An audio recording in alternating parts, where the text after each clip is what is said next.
Prenons 3 minutes pour revoir ensemble le chapitre portant sur les transformations acide-base. Commençons par les définitions qu'il faut connaître par cœur. Un acide, selon Bronsted, est une espèce chimique susceptible de céder un proton H+. Une base, quant à elle, est une espèce chimique susceptible de capter un proton H+. On utilise souvent cette demi-équation acido-basique pour traduire ces définitions. D'ailleurs, les deux espèces acide-base notées respectivement de manière générale HA et A-, pour lesquelles on passe de l'une à l'autre par perte ou gain d'un proton H+, sont dites conjuguées et forment un couple acide-base noté HA/A-. Une réaction acido-basique correspond au transfert de protons H+, entre l'acide d'un couple et la base d'un autre couple. En utilisant les indices 1 et 2 pour les deux couples, on obtient l'équation suivante. Nous verrons tout à l'heure avec un exemple concret comment obtenir cette équation avec les demi-équations acido-basiques.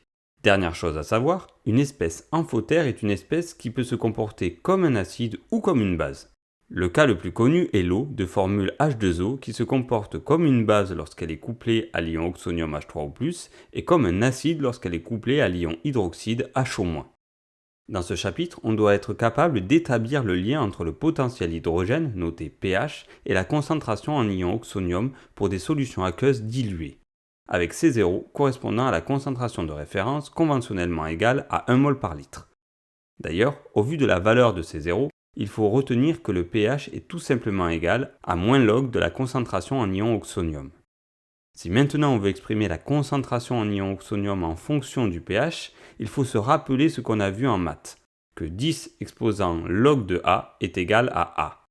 On obtient après deux étapes de calcul que la concentration en ion oxonium est égale à 10 exposant moins pH, en considérant encore une fois que C0, la concentration de référence, est égale à 1 mol par litre.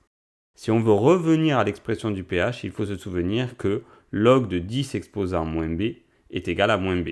Sans le signe moins, cela donne l'égalité suivante.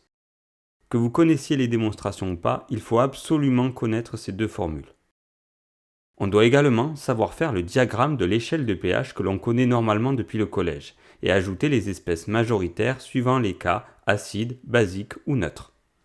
On doit aussi être capable de retrouver l'équation entre l'acide d'un couple et la base de l'autre couple en utilisant leur demi-équation acido-basique. Puisqu'en additionnant les deux demi-équations, les ions H+ de part et d'autre de l'équation vont pouvoir se simplifier pour nous permettre de retrouver l'équation bilan. Ici, il s'agit de la réaction entre l'acide éthanoïque et l'ammoniac, mais il faut savoir le faire pour tout autre couple. Si on arrive à faire tout ça, on est au top pour ce chapitre. N'hésitez pas à récupérer la fiche en passant par le lien qui se trouve en description. Voilà, c'est terminé. À bientôt pour de nouvelles révisions.